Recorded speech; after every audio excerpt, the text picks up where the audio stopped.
Hello बच्चों, सुप्रभात, नमस्कार। आशा है कि आप सभी स्वस्थ होंगे, मस्त होंगे और आराम से अपनी पढ़ाई कर रहे होंगे। तो पढ़ाई के इस क्रम को जारी रखते हुए आज हम अपनी हिंदी की पाठ्य पुस्तक बसंत भाग 1 से 12वें अध्याय का अध्ययन करेंगे, जिसका शीर्षक है संसार पुस्तक है। और इस पाठ के लेखक हैं पंडित जवाहरलाल नेहरू।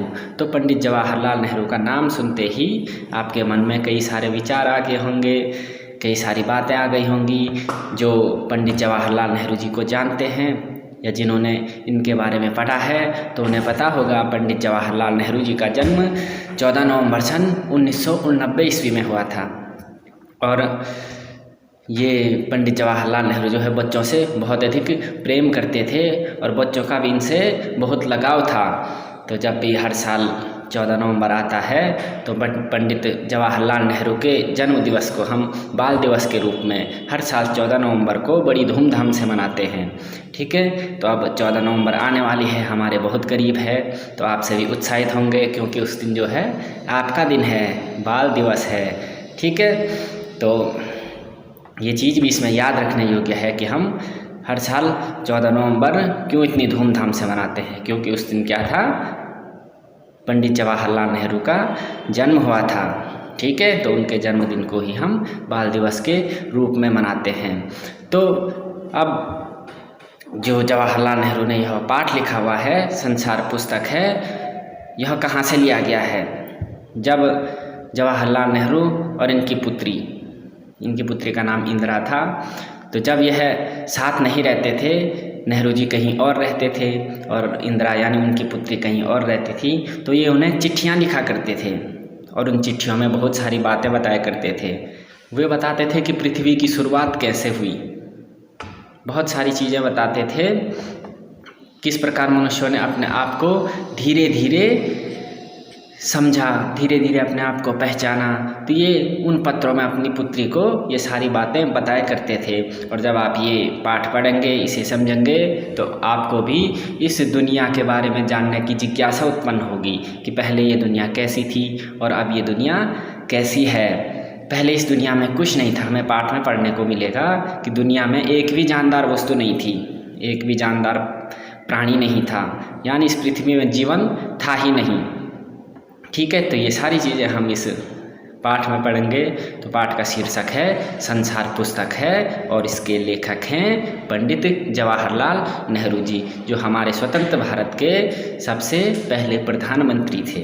ठीक है, तो आइए शुरू करते हैं अपना 12वां अध्याय संसार पुस्तक है।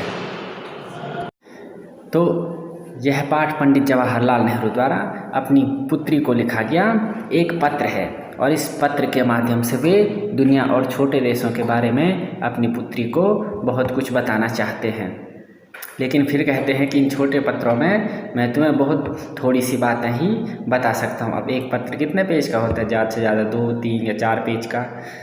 ठीक है, तो उसमें कम ही बातें आएंगी। तो इसलिए नेहरू जी कहते हैं कि मैं इन पत्रों के माध्यम से तुम्हें इस दुनिया के बारे में कुछ बताना चाहता हूँ, लेकिन थोड़ा बहुत ही बता सकता हूँ। तो ये नेहरू जी इलाहाबाद में थे और उनकी 10 वर्ष की पुत्री इंदिरा गांधी मसूरी में थी। ठीक है, वे पत्रों द्वारा अपनी बेटी को दुनिया की जानकारी देना चाहते थे। अब वह अपनी बेटी से कहते थे कि तुमने इंग्लैंड के बारे में थोड़ा बहुत पढ़ा होगा और हिंदुस्तान के बारे में भी इतिहास में थोड़ी जानकारी ली होगी। ठीक है, तो यदि वे कहते हैं ये दुनिया को जानना है तो समझना है कि पूरा संसार एक है, इसमें रहने वाले सभी भाई बहन हैं। ठीक है, पूरा संसार क्या है, एक है। और यहाँ रहने वाले चाहे जो भिन्न भिन्न जातियों के हैं, भिन्न भिन्न वर्णों के हैं, तो हमारे लिए सभी एक हैं। ठीक है, तो कह रहे हैं कि यह धरती लाखों करोड़ों वर्ष पुरानी है। एक समय था जब धरती बेहद गर्म थी और इस पर कोई जीवित नहीं रह सकता था। आप सभी को पता ही है, आपने पढ़ा होगा कि इस धरती पे क्या है, इस पृथ्वी पे जीवन संभव नहीं था। लाखों करोड़ों वर्ष पहले यहाँ जीवन संभव नहीं था। लेकिन धीरे धीरे क्या हो गया, यहाँ मनुष्य पैदा हुए, जानवर पैदा हुए, पेड़ पौधे पशु पक्षी कई सारी चीज़ें इस दुनिया में विकसित होने लगी और तब जाकर आज हमें ये दुनिया ऐसी देखने को मिलती है। और जब हम इस समय इस दुनिया को ऐसी देखते हैं तो हम यकीन नहीं कर पाते हैं कि कई वर्षों पहले, लाखों करोड़ों वर्षों पहले इस दुनिया में कुछ नहीं था। आज की स्थिति और पूर्व की स्थिति को यदि हम देखें तो हम बिल्कुल भी यकीन नहीं कर पाएंगे कि इस दुनिया में कोई नहीं रहा होगा, है ना। आप तो जानते ही हैं, जब ये वैज्ञानिकों ने खोज की पृथ्वी के बारे में, उन्होंने जानने की ये जिज्ञासा उत्पन्न हुई उनके अंदर, तो उन्होंने गहन अध्ययन किया और पाया कि यह पृथ्वी एक आग का गोला थी। आपने भी बचपन से सुना होगा कि पृथ्वी क्या थी, आग का गोला थी। तो इस आग के गोले में कैसे जीवन संभव हो सकता था, ठीक है। तो अब देखिए, लाखों करोड़ों वर्षों पहले की बातें कर रहे थे हम, ठीक है। तब यहाँ जीवन नहीं था, लेकिन आज हमें सब कुछ देखने को मिलता है। तो आगे देखिए क्या कह रहे हैं। इतिहास को किताबों में पढ़ा जा सकता है, परंतु पुराने ज़माने में जब आदमी नहीं था तब किताबें कौन लिखता, है ना। बाकी जब हम किसी भी चीज़ का इतिहास पढ़ते हैं तो हम किताबों से ग्रहण कर लेते हैं, लेकिन उस इतिहास लिखने को कोई मनुष्य भी तो चाहिए, कोई व्यक्ति भी तो होना चाहिए। लेकिन प्राचीन समय में तो कोई था ही नहीं। लाखों करोड़ों वर्षों पहले जब इस पृथ्वी में कोई नहीं था तो वह इतिहास कौन लिखता, है ना। पहाड़, समुद्र, सितारे, नदियाँ, जंगल आदि के माध्यम से भी पूरी दुनिया का पता लग सकता है। अब केवल किताबें ही पढ़ने से नहीं, ठीक है। हम केवल किताबी से उतनी अधिक जानकारी हासिल नहीं कर सकते हैं जितना उस चीज़ को खुद देख के कर सकते हैं। अब सपोज कोई आपको किसी झरने के बारे में बता रहा है ना, कि वह झरना इतना सुंदर है, ऐसे बहता है, ठीक है। आपको उतना मज़ा नहीं आएगा, ना ही आप उसके बारे में उतनी अधिक जानकारी प्राप्त कर सकते हैं जितना कि आप खुद वहाँ जाएं, उस झरने पे जाएं, और वहाँ जाके जब आपको महसूस होगा कि वाकई हाँ ये झरना इतना सुंदर है, वहाँ से गिर रहा है, ऐसे पानी बह रहा है, ऐसे स्वर इससे निकल रहे हैं, तो तब आपको कुछ नई जानकारी उसके बारे में ये नई जानकारी प्राप्त कर सकोगे आप उसके बारे में। इतना आप पढ़कर नहीं जान सकते हैं जितना स्वयं देखकर जानोगे, ठीक है। तो इसके लिए संसार रूपी पुस्तक को पढ़ना होगा। अब देखिए, पूरे संसार को क्या कहा गया है, पुस्तक कहा गया है। तो इस संसार की पुस्तक को यदि हम पढ़ेंगे तो उससे ज़्यादा ज्ञान हम प्राप्त कर सकेंगे। जितना हम खुद देख कर जितना हम पढ़ कर करेंगे उससे अधिक हम खुद देख कर सकते हैं। तो ये संसार भी क्या है, पंडित जवाहरलाल नेहरू ने इस संसार को भी एक किताब कहा है कि इस संसार को यदि हम पढ़ेंगे तो भी हम बहुत कुछ सीख सकते हैं, बहुत कुछ जान सकते हैं और इस दुनिया के बारे में जानकारियाँ हासिल कर सकते हैं। तो इसीलिए इस अध्याय का नाम भी क्या है, संसार पुस्तक है, ठीक है। जिस प्रकार हम पुस्तक को पढ़ते हैं उसी प्रकार हम यदि पूरे संसार को पढ़ लें तो पुस्तक पढ़ने की आवश्यकता नहीं पड़ेगी। हम देख कर हर चीज़ को गहराई से देखकर पूरे संसार के बारे में हम जान सकते हैं, ठीक है। अब देखिए, संसार रूपी पुस्तक पढ़ने के लिए पत्थरों और पहाड़ों को पढ़ना होगा। सड़क पर या पहाड़ के नीचे का छोटा सा पत्थर का टुकड़ा भी पुस्तक का पृष्ठ बन जाता है। अब देखिए, संसार रूपी पुस्तक को पढ़ने के लिए पत्थरों को पढ़ना पड़ेगा, मिट्टी को पढ़ना पड़ेगा, पहाड़ों को पढ़ना पड़ेगा, नदी झरनों को पढ़ना पड़ेगा।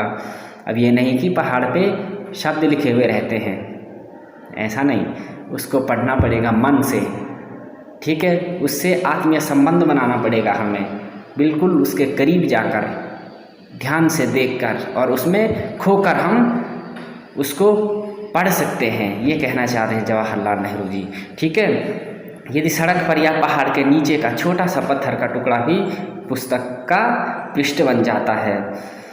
अब सड़क पर या पहाड़ के नीचे कोई छोटा सा पत्थर का टुकड़ा है तो वह भी एक पुस्तक का पृष्ठ बन जाता है। कैसे पुस्तक का पृष्ठ बन जाता है कि हम उसे पढ़कर कुछ ज्ञान हासिल कर सकते हैं, ठीक है। ऐसा नहीं कि हर चीज़ के लिए किताबी चाहिए, हर चीज़ के बारे में जानकारी लेने के लिए हमें किसी किताब का सहारा लेना पड़े, ऐसा नहीं है।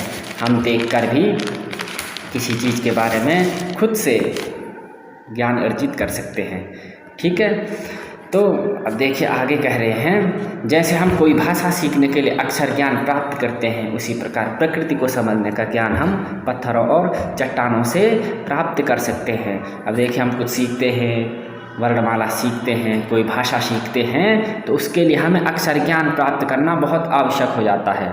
ठीक है, उसी प्रकार प्रकृति को समझने के लिए हम पत्थरों और उसी प्रकार प्रकृति को समझने का ज्ञान हम पत्थरों और चट्टानों से प्राप्त कर सकते हैं। कह रहे हैं कि जिस प्रकार हम किसी भाषा को सीखने के लिए हमें अक्षर ज्ञान प्राप्त करना होता है, उसी प्रकार यदि हमें प्रकृति के बारे में जानना होता है तो वो ज्ञान हम पत्थरों और पहाड़ों से प्राप्त कर सकते हैं। तो इसके लिए हमें उनके करीब जाना पड़ेगा। अभी हमने कहा उनको एक आत्मीय संबंध बनाना पड़ेगा उनके साथ। ठीक है, तब हम किसी भी चीज़ को जब हम गहराई से देखते हैं तब हम उसके बारे में भली भांति जान सकते हैं और ज्ञान प्राप्त कर सकते हैं। ठीक है, अब कह रहे हैं कि कोई चिकना सा पत्थर भी अपने बारे में बहुत कुछ बताता है। अब कोई चिकना पत्थर हमें यदि कहीं पे देखने को मिलता है तो वह अपने आप में बहुत कुछ बताता है। कैसे कुछ बताता है कि वह गोल, चिकना, चमकीला, खुरदुरे, किनारे कैसे हो गया।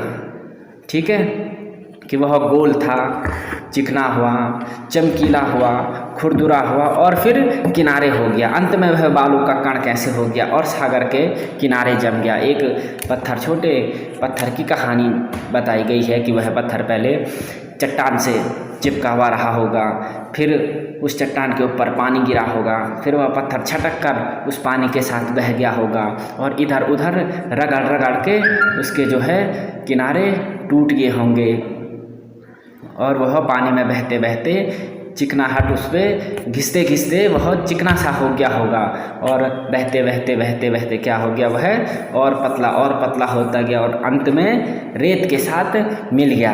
तो यह उस पत्थर की कहानी है। उस पत्थर की कहानी हमें कैसे ज्ञात हुई, जब हमने उस पत्थर को देखा। ठीक है, तब हमारे मन में विचार आया कि यह पत्थर कैसा रहा। यानी एक प्रकार से वह पत्थर अपनी कहानी स्वयं बता रहा है ना। तो ऐसे किसी भी चीज़ को देखकर हम उसको जान सकते हैं, उसके बारे में हम ज्ञान प्राप्त कर सकते हैं। इसलिए हर चीज़ के लिए हमें किताब पढ़ने की आवश्यकता नहीं होती है। संसार रूपी पुस्तक है ना, यह भी जवाहरलाल नेहरू ने अपनी पुत्री को इस पत्र में यही कहा है कि यह संसार है एक पुस्तक है और इस पुस्तक को पढ़ो। ठीक है, अब देखिए क्या कह रहे, अगर छोटा सा पत्थर इतनी जानकारी दे सकता है तो पहाड़ों और अन्य चीज़ों से हमें कई बातें पता चल सकती हैं। वाकई अभी हम उस पत्थर की बात कर रहे थे, तो इस छोटे से पत्थर ने हमें इतनी सारी जानकारियाँ दे दी। तो यदि हम बहुत बड़े पहाड़ के समीप आ जाएं या किसी नदी, किसी झरने के पास बैठ जाएं तो वह हमें कितनी बातें बताएंगी। सारा इतिहास हमें खुद ही पता लग जाएगा और नहीं भी पता है तो उसके बारे में जानने की जिज्ञासा, जानने की इच्छा हमारे मन में स्वयं उत्पन्न होगी। ठीक है, तो जवाहरलाल नेहरू ने अपनी पुत्री के लिए लिखे गए इस पत्र में अपनी पुत्री को इस दुनिया के बारे में बताया है। कहा है कि लाखों करोड़ों वर्ष पहले इस दुनिया में कोई जानदार वस्तु नहीं थी, कोई प्राणी नहीं था, मतलब बिल्कुल जीवन मुश्किल था इस धरती पर। लेकिन क्या हो गया, धीरे धीरे जैसे समय बीतता गया और आज हम क्या देख रहे हैं कि सब कुछ पाया जाता है इस पृथ्वी पर, किसी चीज़ की भी कमी नहीं है। इतनी सुंदर प्रकृति है, झरने हैं, नदी है, पहाड़ है, पर्वत है, चारों ओर हरियाली है, पानी है ना। सब कुछ हमें यहाँ मिल जाता है और बड़ी खुशी के साथ, बड़ी प्रसन्नता के साथ हम यहाँ जीवन यापन करते हैं। ठीक है, तो आप यदि इसको सही से पढ़ लेंगे इस पाठ को और जो हमने कहा है उसे समझ जाएंगे तो निश्चित ही आप उन चीज़ों के बाद, ये दुनिया से संबंधित, इस संसार से संबंधित उन चीज़ों को जानने की इच्छा प्रकट करेंगे जो आप नहीं जानते हैं। जैसे आप देखेंगे, आप जिस घर में रहते हैं उस घर का इतिहास आप देखेंगे तो गौर से उस अपने घर को देखना, फिर आपको पता लगेगा कि यह पहले यहाँ पर इस ज़मीन पर जहाँ पे आपका घर बना हुआ है कुछ नहीं रहा होगा। फिर छोटे छोटे पत्थर एकत्रित किए होंगे, मिट्टी एकत्रित की गई होगी, फिर धीरे धीरे उन पत्थरों को खड़ा करके दीवारें बनाई गई होंगी, फिर उसके ऊपर छत डाला गया होगा और धीरे धीरे ऐसे करके यह घर का निर्माण किया गया होगा। ठीक है, तो हर चीज़ का एक इतिहास होता है। तो ऐसी कहानियों को पढ़कर हमें उन चीज़ों को जानने की इच्छा प्रकट होती है और हमें फिर उसके बारे में जानना चाहिए। ठीक है, क्योंकि किसी चीज़ के बारे में हम जानना चाहते हैं तो उससे संबंधित जितनी भी चीज़ें होती हैं, जहाँ जहाँ से आप उसके बारे में जान सकते हैं वहाँ वहाँ आप जा सकते हैं, उन चीज़ों के सामने बैठ सकते हैं और सोच सकते हैं कि इसका इतिहास क्या है। तब जाके आपको प्रकृति में और जो ये संसार पुस्तक है, यहाँ पे संसार को पुस्तक इसीलिए कहा गया है कि इस संसार को पढ़कर हम, इस पुस्तक को, संसार रूपी पुस्तक को पढ़कर हम पूरी दुनिया के बारे में जान सकते हैं। ठीक है, तो यह पाठ हमारा यहाँ पर समाप्त हो चुका है। ध्यान ये रखना कि यह पाठ जो है वह लेखक का यानी पंडित जवाहरलाल नेहरू जी का अपनी पुत्री के नाम लिखा गया पत्र है। और यही पत्र नहीं, बहुत सारे पत्र हैं, बहुत सारे पत्र उन्होंने अपनी पुत्री को लिखे थे, क्योंकि वह साथ तो थे नहीं, इसलिए पत्रों के माध्यम से वह इस दुनिया के बारे में अपनी पुत्री इंदिरा गांधी को बताया करते थे। ठीक है, तो अब इसके प्रश्न उत्तर भी हम आपको साथ साथ भेज लेंगे। सही से आप इस वीडियो को, इस पाठ को समझना, जो हमने कहा है इसको आत्मसात करना और प्रश्न उत्तर अपनी उत्तर पुस्तिका में अवश्य लिख लेना। ठीक है।